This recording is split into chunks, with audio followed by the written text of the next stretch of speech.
ఇవాళ అయిపోయింది, శ్రీలంక అవుతుందని వాడే వ్యక్తి 9 లక్షల కోట్ల రూపాయలు ఏ విధంగా ఇస్తావు అంటే దీని ప్రకారం ఏముందంటే చంద్రబాబు నాయుడు గారు ఎవరు కూడా దావాలు ఎవరు పోతున్నారు కూడా సయ్యా మాకు ఇల్లు లేదంటే జూన్ 4 తర్వాత నీకు ప్యాలెస్ కట్టిస్తా అని చెప్పే పరిస్థితికి వచ్చేసినాడు. దీనికి కారణం ఒకటే, నేను నిజం చెప్తున్నాను, నగ్న సత్యం చెప్తున్నాను. దీనికి కారణం ఒకటే, చంద్రబాబు నాయుడు గారి పరిస్థితి ఏమైందో ఈ రాష్ట్ర ప్రజలకు అందరికీ తెలుసు.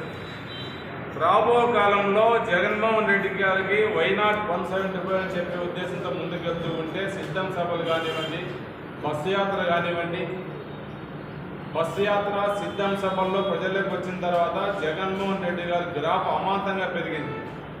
మీడియా సోదరులారా మీరు గుర్తుపెట్టుకోండి, ఎప్పుడైతే చంద్రబాబు నాయుడు గారు డౌట్ వచ్చిందో 3 సెంట్ల స్థలం ఇస్తామని చెప్పడము, పట్టణం వాసు 2 సెంట్ల స్థలం ఇస్తామని చెప్పడము, మేము ఇస్తున్న అమ్మఒడిని పేరు మార్చడాన్ని ఎంతమంది ఉంటే అంతమందికి ఇవ్వని చెప్పడము, అతన్ని ఇవ్వని పథకం ఏదైనా ఉంటే చెప్తే మనం ఆలోచించాలి. ఆయన ఆల్ ఫ్రీ పాపం మాత్రం వెళ్ళిపోతున్నాడు. ఆయన ఉద్దేశం ఒకటే, ఈసారి అధికారంలోకి ప్రజలు మోసం చేస్తాము, తప్పుడు మాట మాట్లాడుతున్నాను, అధికారంలోకి రావాలి, వస్తేనే తన కొడుకు సీఎం అవుతాడు. ఈ 74 సంవత్సరాల వ్యక్తి మళ్ళీ 70 సంవత్సరాల వరకు ఉంటారో తెలియదు. కాబట్టి ఈ రాష్ట్రంలో ఏం జరిగిన 2014లో రుణమాఫీ చెప్పాడు. ఆ రుణమాఫీ చెప్పిన తర్వాత 2014లో అదే చంద్రబాబు నాయుడు చూడండి 2014లో చెప్పాడు. అధికారులకు వచ్చిన తర్వాత ఏం చెప్పాడు మరి, రుణమాఫీ ఏంటయ్యా ఇది మాట్లాడతారు, రుణమాఫీ ఎప్పుడో అయిపోయింది, ఎంతవరకు చేస్తారు రుణమాఫీ అని చెప్పడం జరిగింది. అంటే ఇతని ఉద్దేశం ఏం లేదు, ఈసారి అధికారులకు వచ్చే పరిస్థితి లేదు. నేను చెప్పాను ఎన్ని పథకాలు కూడా ఇంకా ప్రజలు అతనికి లేవు చెప్పే పథకాలు. ఎవరన్నా ఎవరు చదువుకునే వ్యక్తులు ఈ రాష్ట్రంలో పెద్దలకు అందరికీ కూడా ఒక అంబుల్ రిక్వెస్ట్ చేస్తున్నారు, మేధావులు అందరూ ఉంటారు. మీరందరూ ఇప్పుడు మేము జీతాలు 10 రోజులు అటో ఇటో పడుతూ ఉంటే ఏమంటున్నారో తమ్ముళ్ళు దివాలా తీసిందంటున్నారు. నిన్నటి దినం ఈయన మేనిఫెస్టో చూసిన తర్వాత ఆల్ గెజిటెడ్ ఆఫీసర్స్ ఏమంటున్నారు తెలిసిన, సార్ మాకు 3 నెలలకు జీతాలు వచ్చే పరిస్థితి నెక్స్ట్, ఎందుకంటే ఇదే ఇక్కడ హామీ సార్ అని చెప్పి అడుగుతున్నారు. ఇది నిజమే కదా, ఒకసారి మీరు కూడా ఆలోచన చేయండి, ప్రజలందరూ ఆలోచన చేసుకోవాలి. జగన్మోహన్ రెడ్డి ఏమి చేయాలా, నేను ఏం చేస్తే నాకు ప్రజల్లో క్రెడిబిలిటీ ఉంటుంది, దాని ప్రకారం పోతున్నాడు. ఒక సీఎం స్థాయిలో ఉన్నాడు, మాట తప్పని మడమ తిప్పని వంశంలో పుట్టిన వ్యక్తి. రుణమాఫీ చెప్పి ఒక రుణమాఫీ చెబితే ఒక సునామీ అవుతుంది. కానీ ఎందుకంటే కనుక చెబితే చేస్తామో చేయమో, చేయకోకుంటే మన ప్రజలు ఆదరిస్తారు లేదో అని చెప్పి ఒక నీతి నిజాయితీగా మాట్లాడుతున్నాడు. 4,000 రూపాయలు పింఛన్ చెప్తున్నాడు. 1,000 రూపాయలు పింఛన్ ఇచ్చి 2014లో 1,000 రూపాయలు పింఛన్ ఇచ్చేవాడివి జగన్మోహన్ రెడ్డి 2,000 రూపాయలు పింఛన్ ఇస్తానంటే 3 నెలలకు 2,000 సేమ్ టు సేమ్ 2018-19లో నేను కూడా 2,000 రూపాయలు పింఛన్ ఇస్తానని చెప్పేసి ఆ 3 నెలలు పింఛన్ ఇచ్చేసింది. కానీ జగన్మోహన్ రెడ్డి గారు ఏం చెప్పాను, 2,000 చెప్పిన తర్వాత నేను 3,000 ఇస్తాను, విడుదల వారికి ఇస్తూ వస్తానని చెప్పినాడు. మాట చెప్పినాడు, మడమ తిప్పుకోకుండా ఈరోజు 3,000 రూపాయలు పింఛన్ చేరుస్తున్నాడు. నవరత్నాల్లో చెప్పిన 9 పథకాలు కాకుండా ఇంకా ఒక 20-25 పథకాలు ఈరోజు ప్రజలు చేరుస్తూ ఉంటాడు. అంటే నిష్పక్షపాతంగా ప్రజలకు ఏం చేస్తే ఒక నమ్మకం, లీడర్ అనేవారికి ఒక నమ్మకం ఉండాలి. నేను పొలిటికల్ ఎంఏ పాలిటిక్స్ చదివినాను, నేను లీడర్షిప్ పాలిటిక్స్ సబ్జెక్ట్ వస్తుంది నాకు. 1989-91 ఎంఏ చేసినాను.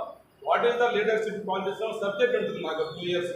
అంటే లీడర్ అనేవాడిని నమ్మకం ఉండాలి. నమ్మకం కోల్పోయిన తర్వాత మన ఎంపీలు ఎవరు ఉంటారు, ఆ నమ్మకాన్ని కోల్పోయినావు ఈరోజు. కాబట్టి ఎన్నో పెద్ద వ్యక్తి, నువ్వు 14 సంవత్సరాలు సీఎం చేసిన వ్యక్తి, నిన్ను క్రిటిసైజ్ చేయలేదు.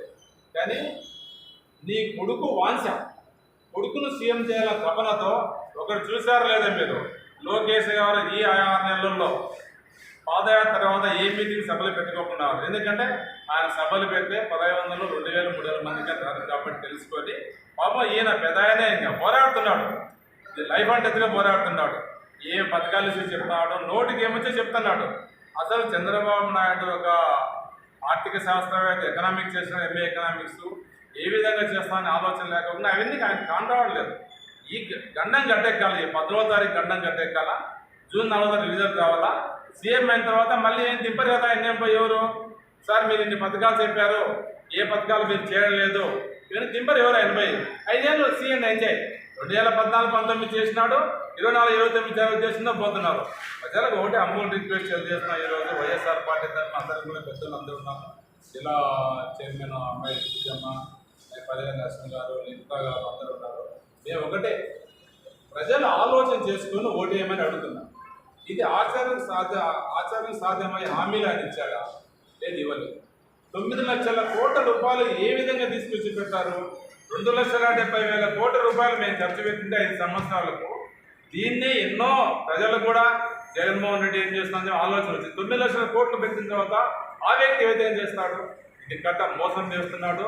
ప్రజలకు గ్యాస్ సిలిండర్ ఉండవు, 4,000 రూపాయలు పెన్షన్ ఉండదు, ఏముండవు. పదవిలే కూర్చున్న తర్వాత ఏమి తెలియట అమాయకుల మాదిరి ప్రవర్తిస్తాడు. ఇది నగ్న సత్యము. ప్రజలు ఇంకోసారి అమలు రిక్వెస్ట్ చేస్తున్నా, ఆలోచన చేసుకొని ఓటు వేయండి. జగన్మోహన్ రెడ్డి గారు ఒకటే అడుగుతున్నాడు, నేను ప్రజలకు మీకు న్యాయం జరిగిందంటేనే నాది చూడండి అని అట్లా అడిగే లీడర్ ఎవరన్నా ఉండారా? అంత దమ్ము ధైర్యం లీడర్ ఎవరు ఉండారా? కాబట్టి ఖచ్చితంగా వైఎస్ఆర్ పార్టీ అధికారంలోకి వస్తుంది. అది 170 సీట్లు వస్తామా, 150 వస్తామా, 140 వస్తామా, అధికారంలోకి వచ్చే నగ్న సత్యము. ఇవన్నీ తెలుసుకొని ఆల్ ఫ్రీ బాబు గారు ఇన్ని పథకాలు చెప్తూ పోతున్నారు. కాబట్టి ఖచ్చితంగా